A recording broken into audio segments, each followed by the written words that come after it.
Hi, welcome to Governance Bites. I'm Mark Banicevich and I'm back today with Myles Allan. Thank you very much, Myles, for your time. Yeah, great to be here. So Myles is the founder of a company called Mosaic Financial Services Infrastructure, which is a company with about 80 staff, does consulting to the insurance, financial services, managed funds industry, and a really growing and successful business. Has been growing over the last 14 years, has an advisory board now for the last few years. Background is in analyst, project manager type work, and then took the big leap and ended up growing quite a very successful consulting firm. So thank you very much again for your time, Myles. Pleasure. And as we've talked about before, your experience with governance has kind of been from the side of leading a company and establishing this advisory board. And the importance and the value of that advisory board is what it brings to you as not just as a managing director of a company, so as the person who owns the business and gets all the ultimate decision-making power. You wouldn't have a board if it didn't have any value for you. Absolutely. So the topic we wanted to talk about today was diversity in the boardroom. Mm-hmm. You might think it's kind of funny to have two white guys talking about diversity, and I think it'll be a really interesting conversation off the back of that, because when research happens around diversity in New Zealand in particular, they tend to measure male representation and female representation, which is a very narrow definition of diversity. It has to be a lot more than that. So when we're talking about diversity in the boardroom, what does it we actually mean? Yeah, really good question, and I think that question could be applied more broadly to our entire industry. And I think you've hit the nail on the head. We got in most of our events there is a drive to get the gender split right, and even that's a bit fraught.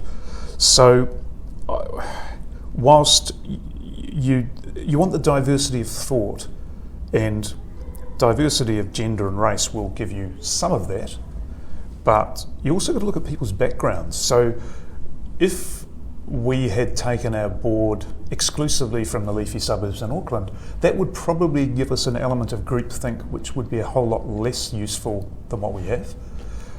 So we've got different nationalities, different genders, different backgrounds. We've got people who grew up in an urban environment. We've got people from a farming background, which is myself included. And that tends to bring some different perspectives that are particularly useful. Right. Yeah, absolutely. So we tend to measure, when we're looking at diversity, differences that we can see, ethnicity and gender, and they're really just proxies for the kind of diversity you actually want, which is the diversity of thought, the diversity of experience and background that leads to a diversity of ideas and different ways of approaching problems, right? Yep. Now, one of the people I learnt the most from was white Caucasian male, my age, but he'd come from a grocery background into a financial services background and had a completely different way of thinking about things. Yes. And in financial services, we tend to see ourselves as somehow dealing in this rarefied, highly complex world no one else can understand. And he came in and had a look at it and went, why are you doing all this stuff? In terms of being able to look at a business process and go, it's broken here, here and here, why are you doing this? And he ruffled a lot of feathers, but he was right. And perhaps the way he communicated his level of rightness could perhaps have been tweaked a wee bit. It was a real eye-opener for me in terms of, go beyond appearance and look at the way people approach things and the way they think about problem solving is absolutely critical. I've had a similar experience in my role at Partners Life. I talk to a lot of financial advice provider business owners, and I'll talk to them about this journey of governance, because a lot of them will be small businesses with half a dozen staff. And they'll say, I talked to somebody, I work with a mentor, but he's not from financial services, or she's not from financial services. And I say, well, that's a great thing. Yeah. Because as you say, they don't have the same biases, they don't have the same thought of, we've always done it this way. Yep. And I think the thing that's really important with bringing those people into your governance process is giving them encouragement to ask what feels like the stupid questions, because it's often inside those stupid questions that if you stop and think about those questions when they're asked, you think, why do we do it like that? actually, we don't have to do it this way. Maybe Yep. there is a bit, what do you think? And so you really pull those things apart, right? And you come up with much better solutions from outside the industry quite often than in. Yeah, no, totally. Right. So when it comes to all these things we were talking about in terms of diversity, we've alluded to this a little bit. I just want to make sure that we have a clear answer. What is the most important element of diversity that creates good decisions in the boardroom? I think, in a Mosaic context, it's certainly the different ways of thinking about things, and it's down to background. There's a wee bit of culture over the top of that as well. Yes. But it's the different approaches to problem solving, and again, across our board we have a variance in risk appetite, and that is incredibly important as well. So you're looking for the balance, I think. Right. So that's pretty critical. And again, these are not outwardly observable things, but they may be integral within, ethnicity, background, all those kind of things. So the diversity of thought is the main objective, and all of these other things drive diversity of thought. Ethnicity, gender, career background, industry experience, all of those things together drive the difference. Absolutely, but I think if we're talking about the role modelling and the whole gender and ethnicity being demonstrated as being no barrier to governance, that is important as well. But if you're looking at the outputs from the board and the way it functions, a diversity of thought, if that makes sense, yes. The more specific requirement on the day is the diversity of thought is the thing we're looking for. Yeah, absolutely, right. So what difference does that diversity of thought make in the boardroom? So, we've established that diversity of thought is this key panacea that we seek, and you might have half a dozen, 7, 3, 4, depending on the size of the board, people around the table. You want different ways of thinking, different risk appetites, as you've said. How does that manifest itself in the board discussions and the conversations and the decisions? So, and I think it's an interesting one to answer. So diversity of thought means diversity of viewpoint, and again comes back to the risk aversion or otherwise. Some people with more of a if you're coming from a financial background, numbers are more important. If you come from more of a marketing background, brand is incredibly important, and of course those two things intersect. So I'm thinking about... A hammer, everything looks like a nail? Yeah. So, it's a really interesting one. So what I'm looking for in the functioning of my advisory board are those different viewpoints. And it's all very well having those viewpoints, but what you don't want is a group of people who are then going to sit around the table and agree with each other. You want a robust conversation about... And the way... If I look at the way the market's changing at the moment, different people will have different perceptions of why that's happening. Yes. And the why leads you to the what do I do about it. So we're looking for robust, comprehensive solutions, and I think your diversity of thought will lead you to that better than... I think it's one of those, and I've got to be a little bit careful here, if you look at traditional governance going back a couple of decades in the New Zealand context, you do get the sense that there's a lot of people with a similar approach sitting around a table, and the level of disagreement may not be as high as it might. Yes. And maybe that's a function of corridor conversations and the pre-positioning of board papers, etc.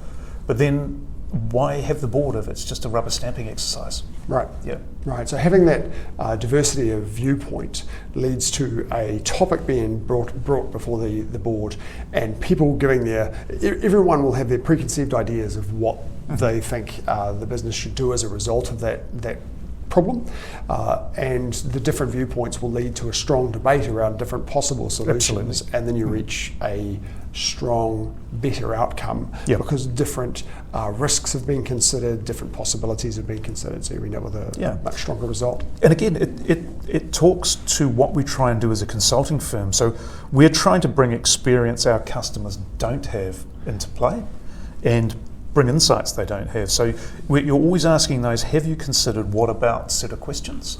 And that applies to a board as much as it does to the consulting work we do.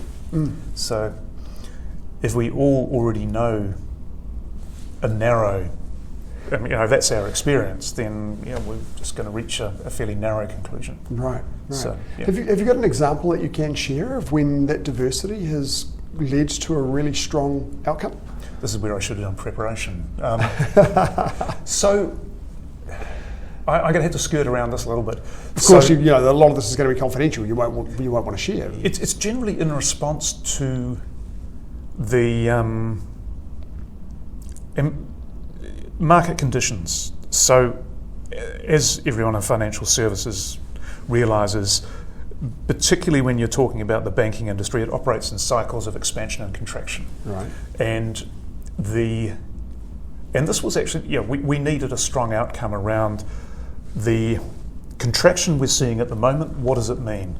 And there's a difference between a cyclical contraction and a paradigm shift. Yes. And that was the question, the motion that was put to the board. Is it cyclical or is it paradigm? Yeah. Has our market fundamentally shifted away from a particular set of service lines? Mm-hmm. And obviously the answer is, if that's a yes, we need to drop those service lines and work out where we're going to get the revenue from. Or if it's cyclical, then there's a different set of behaviours and responses to that. Right. And that was board meeting before last, I don't know, it was actually back in October.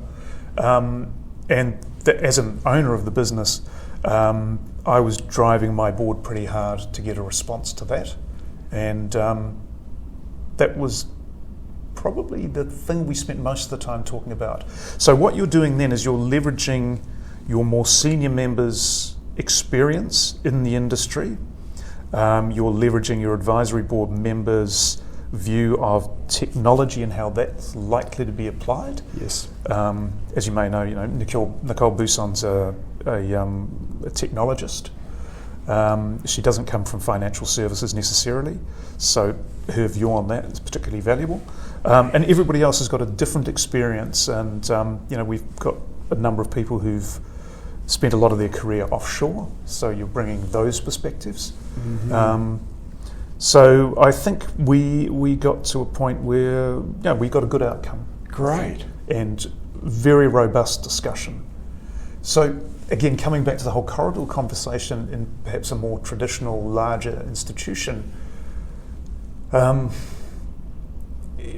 would be absolutely no value in reaching a conclusion beforehand. Yes. As CEO, if you're going around, well, can you give me consensus on whether this is cyclical or a paradigm shift? No value whatsoever. And often it's the points that come out in discussion that are as much value as the conclusion that comes off the back of it. Yeah. Right. And again, you're coming out of it with a robust discussion that can lead to a part 2 and part 3.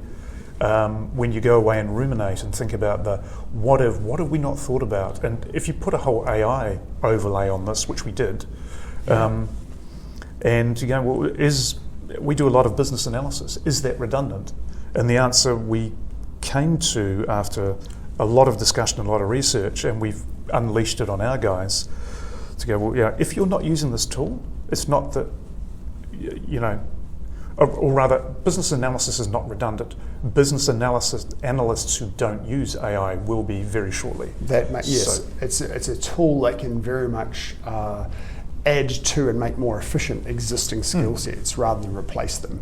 I'm sure everyone that's done a question on ChatGPT and asked a range of things will find an answer that is blatantly wrong. Yes. I ran one through Bard the other day where I was asking around there was a piece of analysis I'd wanted to do for a while and I just hadn't actually got up and done it, and that was if I put $1 away every day from the day someone's born until they turn 65 years old at a flat compound interest rate, what would it be after 65 years?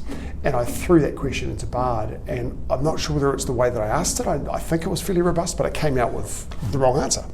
And I thought, I'm just going to check that. And I did the analysis myself, and the number was quite different. And so you can't just take AI's output and throw that into the mix. You've got to challenge it, right? It's really important. As that lawyer in New York will tell you, it doesn't end well. Yes. Yeah. So the advice we're giving our guys, there's a whole load of stuff we've worked through in terms of operational, and we're going off topic a little bit, but I think it's an interesting one. Absolutely. Operational parameters, and there's a number of bullet points around that. Foremost amongst those is don't ask it anything you don't know the answer to. Yes. Use it for speed to market, which is what we're doing at the moment. Yeah. You've got to validate everything to your point. If you don't, then you end up with egg on your face. Absolutely. So, and again, that means if you are a large financial services organisation hell-bent on reducing operational cost, this is not going to get you to that point, because you'll still need qualified people with the subject matter expertise to do the thing. So, yeah. Absolutely.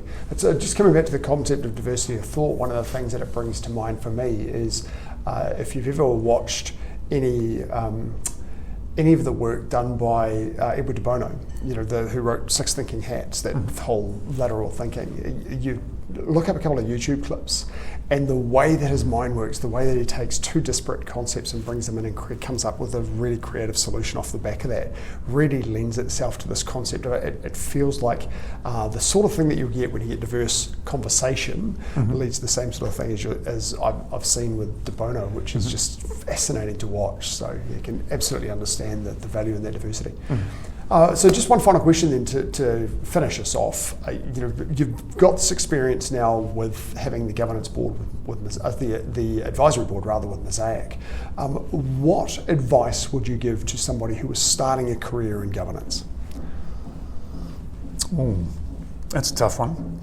I should have read my list of questions. What advice would I give? Have a think about what your special sauce is and what you're bringing to the table, because that's the thing you should be fronting with. It's the thing that makes you different from, I guess, the other members of whatever advisory structure you're going into, and have a think about the value of that, and particularly for younger members of any governance board, and give it its full value, because you might be surprised at how valuable it is. You're celebrating your own diversity, thinking about what's your superpower, yes, and not being afraid to front that, I suppose. Yeah, it's two really, really good thoughts. So the first one, as you say, is identifying what it is that you bring to the table that's different from everyone that's already there. If you're the same as everyone that's already there, then you're superfluous. And then don't be afraid to speak your mind and ask what feel like stupid questions, because as we've already discussed, they often come out with the best solutions when you challenge the status quo. And again, I've been, if you're good enough to get to the table, then your view matters. So, I think that's back yourself. Yeah. Cool. Absolutely. Thanks, Myles. Absolute pleasure. Good chat. Yeah. I look forward to catching up again soon. And we'll Likewise. see you next episode.